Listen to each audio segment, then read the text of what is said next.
귀하신 하나님의 말씀은 역대하 14장 1절부터 8절입니다. 오늘은 아비야 왕에 이어서 아사에 대해서 이야기를 나누려고 합니다. 아사는 아비야의 아들이 되어서 왕위에 올라오게 되었습니다.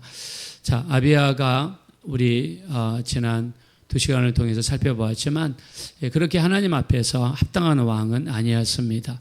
여호와 앞에 온전하지 못하였더라. 열왕기상 15장 3절에는 여호와 앞에서 온전하지 못하였더라 라고 이야기했습니다. 통치하는 기간도 아주 짧았습니다. 자, 그런데 그 아들은, 아사라는 왕은 정말 하나님 보시기에 온전하고 정직하고 하나님을 섬길 때 최선을 다하여 섬기고, 그리고 그 하나님을 섬긴 대가로서 얻은 것이 있었는데 하나님께서 그에게 평강을 허락하여 주셨다는 것입니다. 자, 우리가 하나님을 잘 섬기고 열심히 예배하고 기도하고 말씀에 집중하게 되면 하나님께서 그로 말미암아 우리의 각 가정에 평강을 주실 줄로 믿습니다. 자, 평강이란 단어는 우리 평강이라고도 하기도 하고 또는 평안이라고 하기도 하고 영어로는 peace라고 하기도 하고 또 평화라고도 이렇게 번역이 될 수 있습니다. 그냥 우리가 생각할 때 평강이 있기를 원합니다. 그러면 기독교에 있어서는 단어지 이렇게 이야기할 수 있습니다. 평화 그러면 또 남북 화해를 주장할 때 많이 쓰기도 합니다. 자, 그러나 이스라엘 백성들에게 있어서 평강이라는 단어는 죽느냐 사느냐의 단어입니다. 자, 이스라엘은 역사상 굉장히 많은 전쟁에 휩쓸릴 수밖에 없었습니다. 자기들이 먼저 일으키기도 하고 아니면 공격을 당하기도 하고 또는 강대국들에게 휩쓸리기도 했습니다. 자, 이스라엘의 나라를 지리학적으로 보면은요, 지중해 안쪽에 위치하고 있는데 남쪽에 큰 나라가 애굽이라는 나라고요. 북쪽에 큰 나라가 아람이라는 나라, 페르시아 또는 이 바벨론, 이런 큰 나라들이 이스라엘 주변에 위치하고 있었습니다. 자, 남쪽 이집트에는, 애굽에는 곡창지대입니다. 식량이 많단 말입니다. 그때 당시에 무슨 석유가 발견이 되어서 불을 떼고 공장을 돌렸겠습니까? 그때 당시 오직 중요한 것은 식량이고 물이었습니다. 자, 근데 애굽에는요, 식량과 물이 많다 보니까 북쪽에 있는 나라들이 남쪽에 가서 식량을 약탈해 오려고 할 때 꼭 지나가는 데가 어디냐? 바로 이스라엘이라는 나라입니다. 그래서 이스라엘은 지정학적으로 전쟁에 휩쓸릴 수밖에 없었고 또 그 많은 전쟁을 겪었습니다. 마치 우리나라와 비슷합니다. 이병덕 씨 국서에 의하면 우리나라는요 1000번의 침략을 당했습니다. 즉 5000년 역사에서 1000번의 침략을 당했어요. 즉 5년마다 한 번씩 우리나라에 전쟁이 있었습니다. 자, 그러나 우리나라가 1953년 전쟁이 끝나고 나서 50년 이상 우리나라에 70년 이상 우리나라에 전쟁이 없는 이유는 저는 이렇게 생각합니다.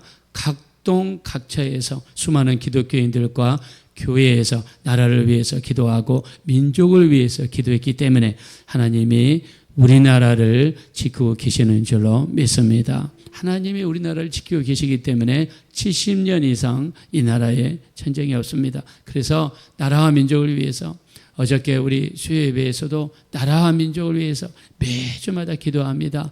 나라와 민족을 위해서 기도하는 우리가 됐으면 좋겠습니다. 이 이스라엘은요, 전쟁이 일어나면 그냥 나라가 초토화가 됩니다. 나라에 있는 여자들은 포로로 끌려갑니다. 어린아이들은 노예로 끌려갑니다. 남자들, 힘쓸 수 있는 남자들은 다 죽임을 당합니다. 아수르라는 나라는요, 북쪽 이스라엘을 쳐들어와서 남자들을 끌고 갔는데 어떻게 했느냐?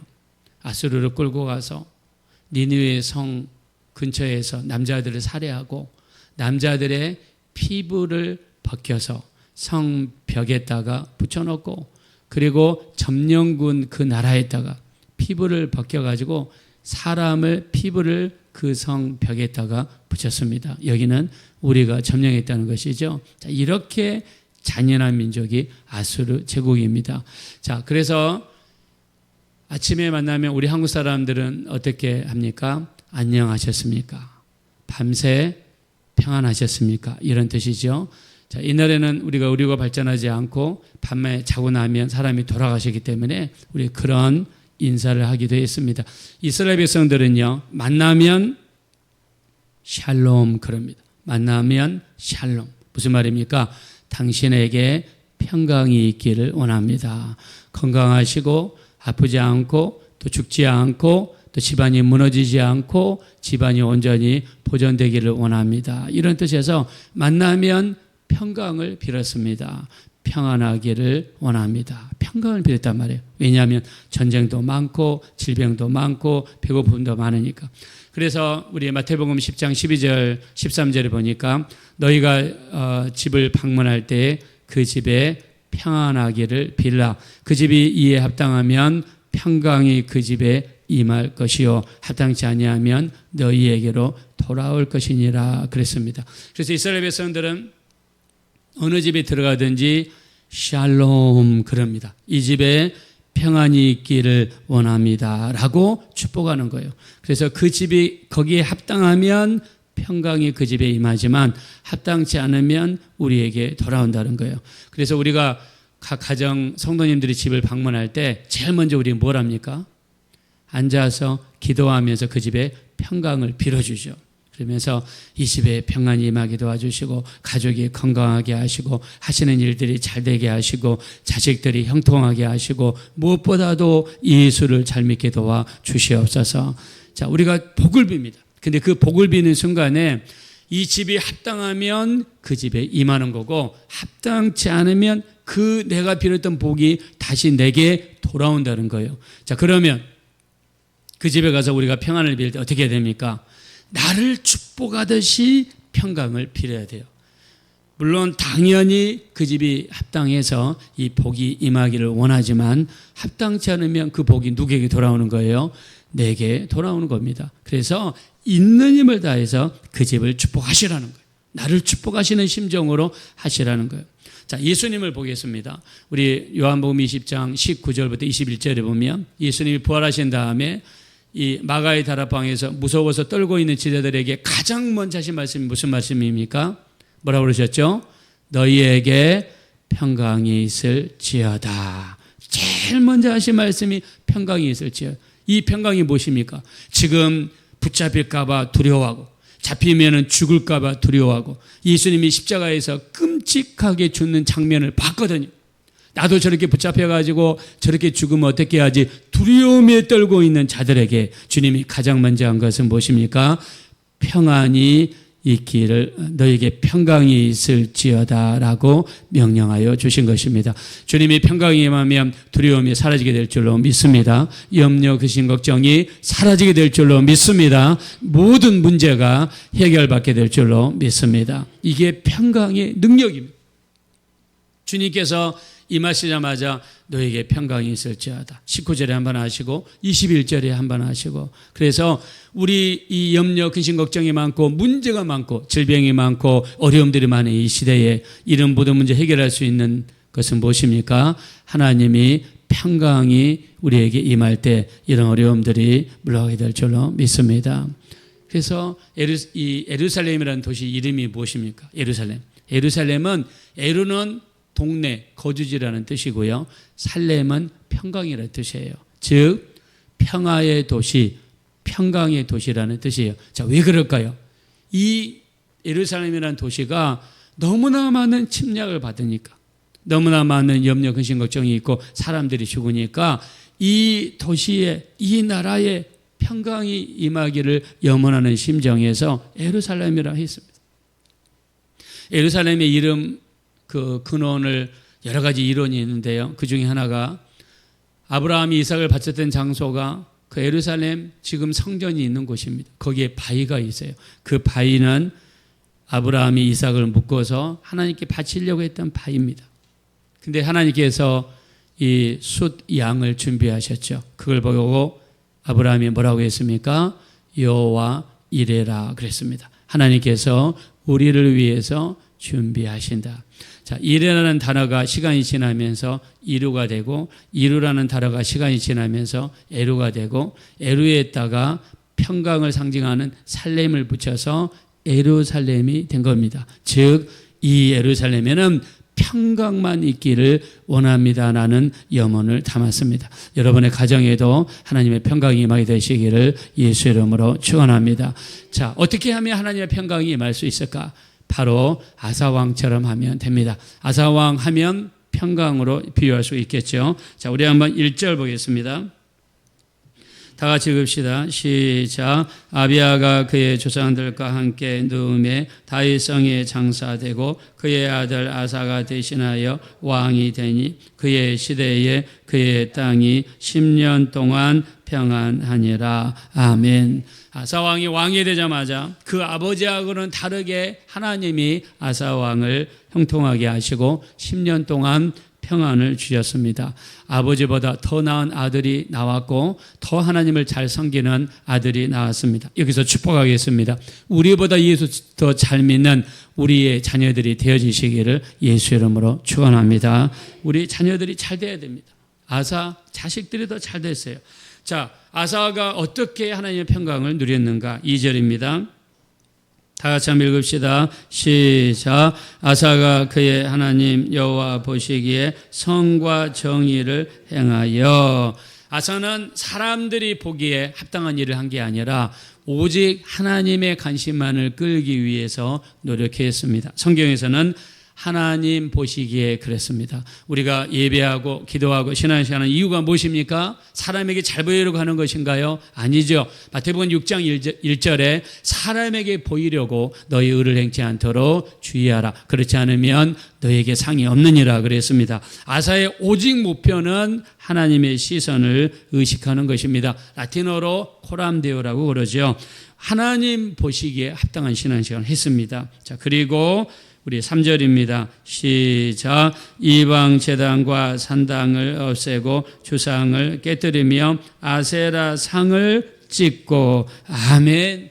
이 남쪽 유다에 있는 모든 우상단지, 제락을 그려줄 수 있는 모든 것들을 다 철저하게 제거했다는 것입니다. 나라 안에 있는 모든 지약 덩어리를 제거했다는 겁니다.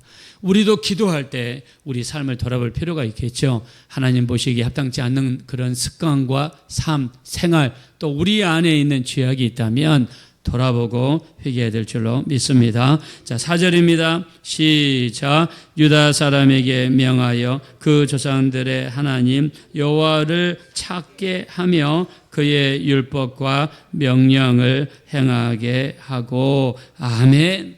자, 유다 사람이 누굽니까? 아사 왕이 다스리는 백성들입니다. 그 유다 사람들에게 뭐라고 했습니까? 명하였다고 그랬습니다. 무엇을 명했습니까? 하나님을 찾으라는 겁니다. 예배와 기도와 말씀을 통해서 하나님을 찾으라는 겁니다. 이거를 명령을 내렸다는 거예요. 그리고 하나님의 말씀을 지키도록 명령을 했다는 겁니다. 얼마나 여러분 대단합니까? 제가 우리 교회 성도님들한테 명령입니다. 매일 새벽 예배에 나오십시오. 여러분 나올까요? 우리 목사님이 요즘에 좀 더위를 먹더니 좀 약간 이상해진 것 같아. 분명히 그랬을 겁니다. 자, 근데 아사 왕은요, 명령했다고 그랬어요. 여러분, 예배하고 기도하고 말씀 보는 거는 세상과 타협할 수 없어요. 단호한 면을 우리 자손들에게도 보여줄 필요가 있는 줄로 믿습니다. 영적인 거는 단호해야 돼요. 예배 드리는 삶, 기도하는 삶, 말씀 보는 삶, 예수를 증거하는 삶, 섬기고 봉사하는 삶은 이 세상과 타협해서는 안 될 줄로 믿습니다. 이게 신앙 성격이에요. 신앙 성격은요, 이런 들었다리 저런 들었다리 하면 안 됩니다. 자든지 덮든지 하라고 했습니다. 뜨뜻미지근하면 하나님의 입에서 내친다고 했습니다. 우리는 신앙 성격, 예비하고 기도하고 찬양하고 우리 전도하고 봉사하고 우리 새벽 예배 드리는 이것, 양보가 있어서는 안 될 줄로 믿습니다. 자, 그랬더니 하나님이 뭐라고 했습니까? 우리 5절 한번 보겠습니다. 시작. 또 유다 모든 성읍에서 산당과 태양생을 없애매 나라가 그 앞에서 평안함을 누리니라. 아멘. 우리 6절입니다. 시작. 여호와께서 아사에게 평안을 주셨으므로 그 땅이 평안하여 여러 해 싸움이 없은지라. 그가 견고한 성읍들을 유다에 건축하니라. 아멘. 여러분, 평안이 임하니까 하나님이 그 평안을 주시니까 주변 나라가 쳐들어오지를 못해요. 나중에 보면 쳐들어오더라도 하나님이 큰 도심을 허락하여 주십니다. 나라가 건축물, 방어막, 성벽, 성이 이렇게 건축이 되어져 갑니다. 이때 당시에는 이 큰 도시를 건설하거나 성벽을 건설하면 주변 나라가 쳐들어와요. 특히 북쪽 이스라엘이 쳐들어왔습니다. 근데 하나님이 막아주시니까 남쪽 유다에 건축이 제대로 이루어졌습니다. 자, 이거를 너무나 잘 알고 있는 아사는 이런 고백을 합니다. 7절입니다. 자, 우리 한번 보실까요? 시작. 아사가 일찍이 유다 사람에게 이르되 우리가 우리 하나님 여호와를 찾았으므로 이 땅이 아직 우리 앞에 있나니 우리가 이 성읍들을 건축하고 그 주위에 성곽과 망대와 문과 빗장을 만들자. 우리가 주를 찾았으므로 주께서 우리 사방에 평안을 주셨느니라 하고 이에 그들이 성읍을 형통하게 건축하였더라. 아멘. 아사의 고백입니다. 하나님을 찾았더니 하나님께서 우리에게 평안을 주셨습니다. 지금 현재 우리나라가 이렇게 평안한 이유는 하나님이 평강을 주셨기 때문인 줄로 믿습니다. 이런 고백입니다. 그래서 나는 하나님을 찾았을 뿐이고 예배하고 기도하고 말씀 보고 하나님 말씀대로 순종하며 살았을 뿐인데 하나님께서는 우리가 모르는 모든 영역에 손을 펼치셔서 지키시고 보호하시고 막아주시는 평강의 역사를 허락해 주신 줄로 믿습니다.